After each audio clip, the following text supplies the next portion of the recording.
ഏത് രേണുക? അരുന്ധതി മേനോന്റെ താലോലത്തിൽ ഡോക്ടർ ഒരു കുട്ടിയെ ചികിത്സിക്കുന്നുണ്ടല്ലോ. മരിച്ചു എന്ന് കരുതിയെങ്കിലും തിരികെ വന്ന പെൺകുട്ടി.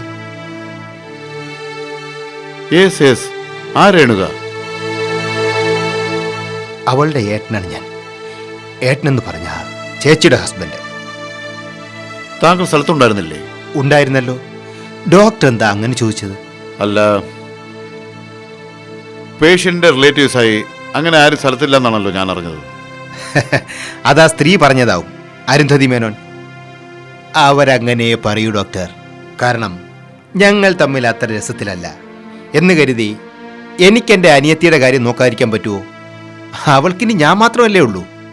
എന്നിട്ട് ഒരിക്കൽ പോലും നിങ്ങളൊന്നും കണ്ടില്ലല്ലോ. ഞാൻ പറഞ്ഞില്ലേ ഡോക്ടർ, ആ അരുന്ധതി മേനോൻ യാതൊരു മൊറാലിറ്റി ഇല്ലാത്ത സ്ത്രീയാണ്.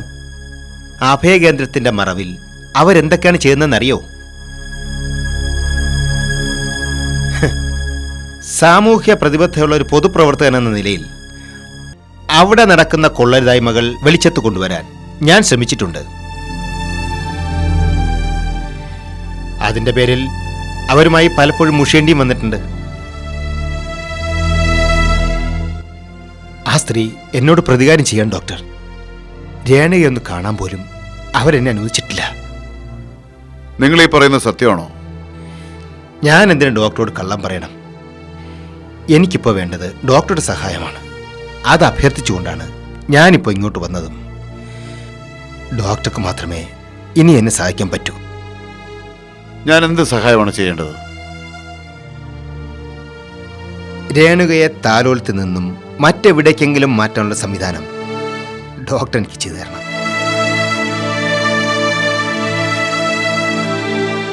ഡോക്ടർ തന്നെ അവളെ ചികിത്സിച്ചുള്ളൂ. ഈ ഹോസ്പിറ്റലിലേക്ക് വേണമെങ്കിൽ മാറ്റാമല്ലോ. എന്നാലും അവിടെ വേണ്ട. ആ അരുന്ധതി മേനോന്റെ അധീനതയിലായിരിക്കുന്നിടത്തോളം കാലം എൻ്റെ അനുജത്തിക്ക് ഈ നിലയിൽ നിന്നും ഒരല്പം പോലും ഇമ്പ്രൂവ്മെൻ്റ് ഉണ്ടാവുമെന്ന് ഞാൻ കരുതുന്നില്ല. അതെന്താ നിങ്ങൾ അങ്ങനെ പറഞ്ഞത്? ക്ഷമിക്കണം ഡോക്ടർ, അതങ്ങനെയാണ്. രേണുക പഴയ അവസ്ഥയിലേക്ക് മടങ്ങി വന്നാൽ അതുമൂലം വൻ നഷ്ടങ്ങൾ സംഭവിക്കാൻ പോകുന്നത് ആ അരുന്ധതി മേനോന് മാത്രമാണ്. എങ്ങനെ? രേണുകയുടെ ലക്ഷങ്ങൾ വിലമതിക്കുന്ന സ്വത്തിന്റെ ഏക അവകാശി ഇന്ന് അരുന്ധതി മേനോനാണ്.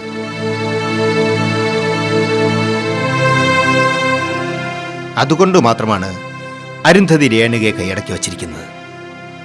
ദയവ് ചെയ്ത് ഡോക്ടർ ഇതിന് കൂട്ടുനിൽക്കരുത്. മിസ്റ്റർ, നിങ്ങൾ പറയുന്നത് ഒരു പക്ഷേ സത്യമായിരിക്കാം. ബട്ട് ആസ് എ ഡോക്ടർ എനിക്കിതിലൊന്നും കൈകടത്തേണ്ട ഒരു ആവശ്യമില്ല. എന്നെ ഏൽപ്പിച്ച ഡ്യൂട്ടി ഞാൻ കൃത്യമായി ചെയ്യുന്നു. മീൻസ് പേഷ്യൻറ്റിനോടുള്ള എൻ്റെ കടമകൾ ഞാൻ നിർവഹിക്കുന്നു. That's all. നിങ്ങൾ ഈ വിഷയത്തെ നിയമപരമായി സമീപിക്കൂ. ആ വഴിക്കും ഞാൻ മൂവ് ചെയ്തിട്ടുണ്ട് ഡോക്ടർ. എങ്കിലും ഡോക്ടറുടെ സഹായം എനിക്ക് കൂടിയേ തീരൂ.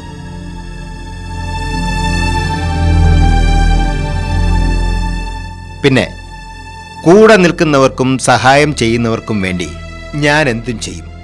അതായി ധനപാലിന്റെ ഒരു പ്രകൃതം. ഡോക്ടർ എൻ്റെ കൂടെ നിൽക്കുമെങ്കിൽ. What do you mean? So simple. Doctor മുൻകൈയെടുത്ത് ആദ്യം രേണുകയെ ഇങ്ങോട്ട് മാറ്റണം. അത് കഴിഞ്ഞാൽ ഞാൻ പറയും പോലെ മാത്രം അവളെ ചികിത്സിക്കണം. എന്ന് പറഞ്ഞാൽ ആ അരുന്ധതി മേനോന്റെ ഉദ്ദേശങ്ങളൊന്നും ഒരിക്കലും നടക്കരുത്.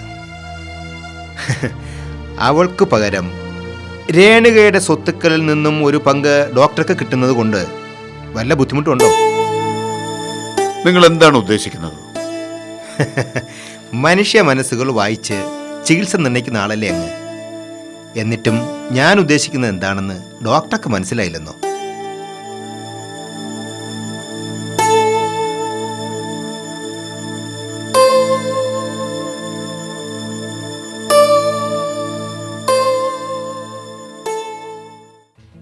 ആ ഡോക്ടറെ വിശ്വസിക്കാവോ? അയാൾ ഈ കാര്യങ്ങൾ അരുന്ധതി മേനോനെ അറിയിക്കില്ലെന്ന് എന്താ ഒരു ഉറപ്പ്? ഉറപ്പുണ്ടടി. കാരണം അയാളൊരു ഭീരുവാ.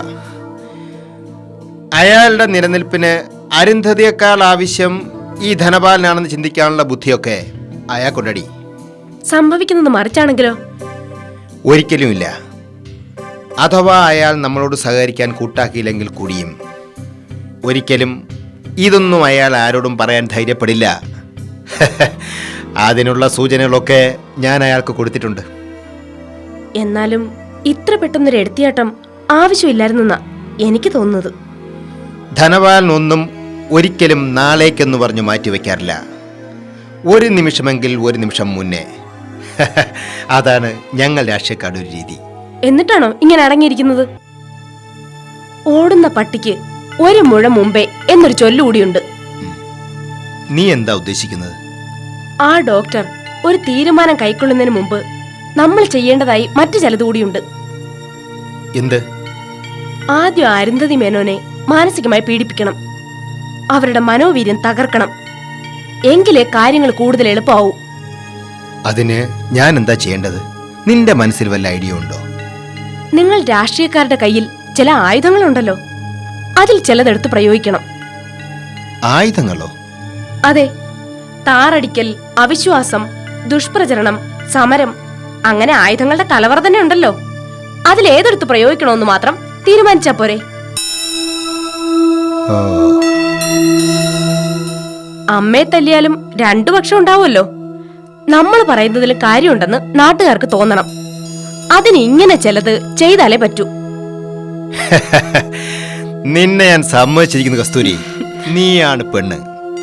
കൈകയും മന്ത്രിയൊന്നും നിന്റെ മുന്നിൽ ആരുമല്ല.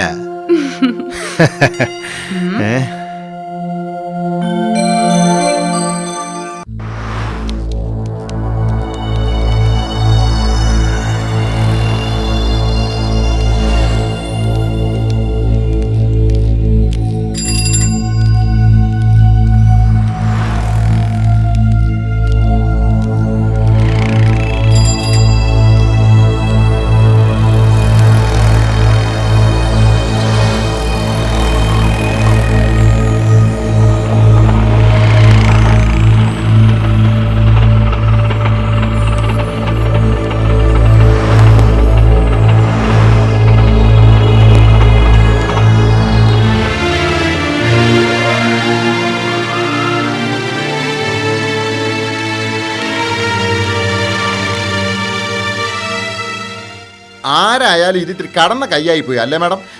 താൻ ഇത്രയും നേരം ഇവിടെ എന്തെടുക്കായിരുന്നല്ലോ? കണ്ടപ്പോ തന്നെ കീറിക്കളയായിരുന്നില്ലേ? അയ്യോ മാഡം, ഞാൻ അപ്പൊ തന്നെ കീറാൻ ശ്രമിച്ചതാ. മാഡം വന്ന് നേരിൽ കണ്ടിട്ട് കീറാമെന്ന് വിചാരിച്ചു. ഇതിന്റെ ഗൗരവം മാഡത്തിന് മനസ്സിലാവണമല്ലോ. മനസ്സിലായതൊക്കെ മതി. എന്ത് ചെയ്യണമെന്ന് എനിക്കറിയാം. ഇനി അങ്ങ് കീറി കളഞ്ഞേക്കട്ടെ മാഡം. കീറി കഴിഞ്ഞു മാഡം. ഓരോ വയ്യാവലികൾ വലിച്ച് തലയെ കയറ്റുമ്പോൾ ഓർക്കണം ഇങ്ങനെയൊക്കെ സംഭവിക്കുമെന്ന്. ബാക്കിയുള്ളവരെ കഷ്ടപ്പെടുത്താനായിട്ട്. എന്താടോ താൻ അടക്കം പറയുന്നേ? ഇത് എഴുതി ഒട്ടിച്ചവന്റെ തലയിൽ ഇടുത്തി വീഴുമെന്ന് പറയായിരുന്നു മാഡം. നമ്മുടെ ജോലി കീറാനാണ്. അങ്ങോട്ടേക്ക്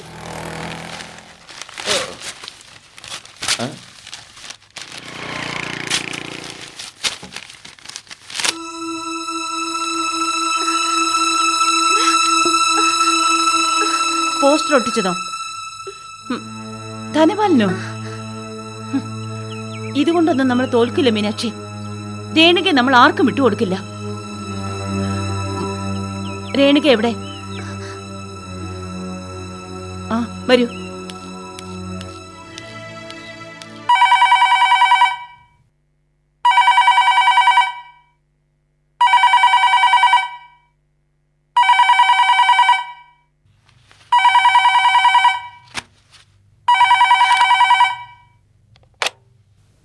ഹലോ, ധനപാലന സംസാരിക്കുന്നത്. എന്താ ധനപാല, പതിവില്ലാത്തൊരു ഫോൺ വിളി? പതിവുകൾ തെറ്റിക്കുന്ന എൻ്റെ ഒരു ശീലമാണ്. അത് രാവിലെ തന്നെ മാഡത്തിന് മനസ്സിലായി കാണുമല്ലോ. എനിക്കൊന്നും മനസ്സിലാവുന്നില്ലല്ലോ. ധനപാലന് എന്തു പറ്റി? ഞാൻ എന്ത് മനസ്സിലാക്കിയെന്നാ?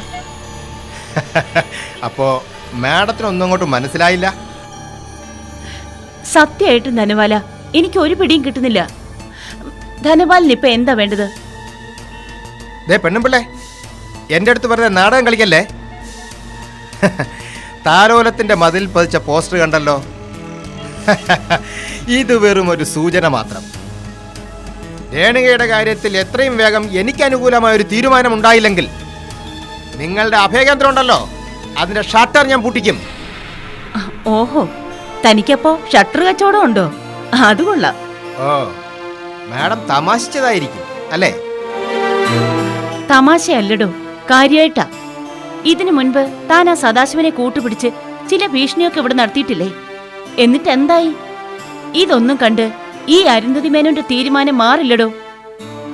ഇനി ഏത് കോടതി പറഞ്ഞാലും രേണുക ഞാൻ നിങ്ങൾക്കൊപ്പം അയക്കില്ല. അപ്പൊ നിങ്ങളുടെ തീരുമാനം മാറ്റില്ല? ഇല്ല, രേണുകയുടെ കാര്യത്തിൽ ധനപാലിന് ഇനി ഉറക്കം ഉളയ്ക്കണ്ട. അത് നടക്കില്ല.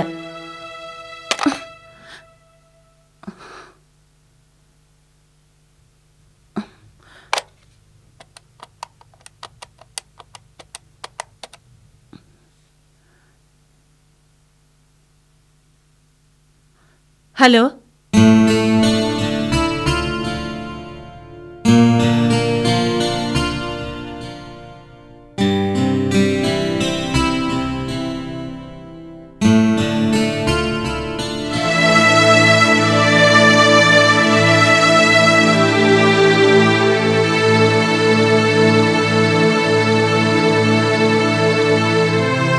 മരുന്നിന്റെ ക്ഷീണമായിരിക്കും.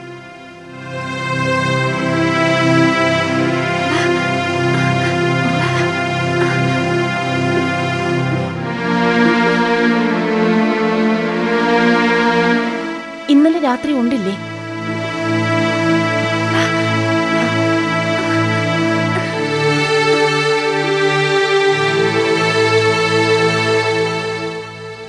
കാപ്പി കുടിച്ചില്ലേ?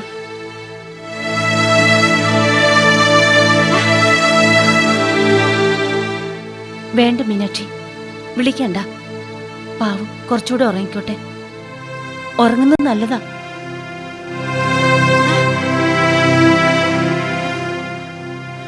വിശക്കുമ്പോ താനേ ഉണർന്നോളൂ. മീനാക്ഷി എപ്പോഴും അടുത്തു തന്നെ ഉണ്ടാവണം. രാത്രി പ്രത്യേകം ശ്രദ്ധിച്ചോണം. ധനപാലൻ രേണുക എവിടെ നിന്ന് കടത്തിക്കൊണ്ടു പോകാൻ പോലും തുനിഞ്ഞെന്നിരിക്കും. ഇനി ഒരബദ്ധം കൂടി രേണുകയുടെ കാര്യത്തിൽ നമുക്കുണ്ടാകാൻ പാടില്ല. ശ്രദ്ധ വേണം.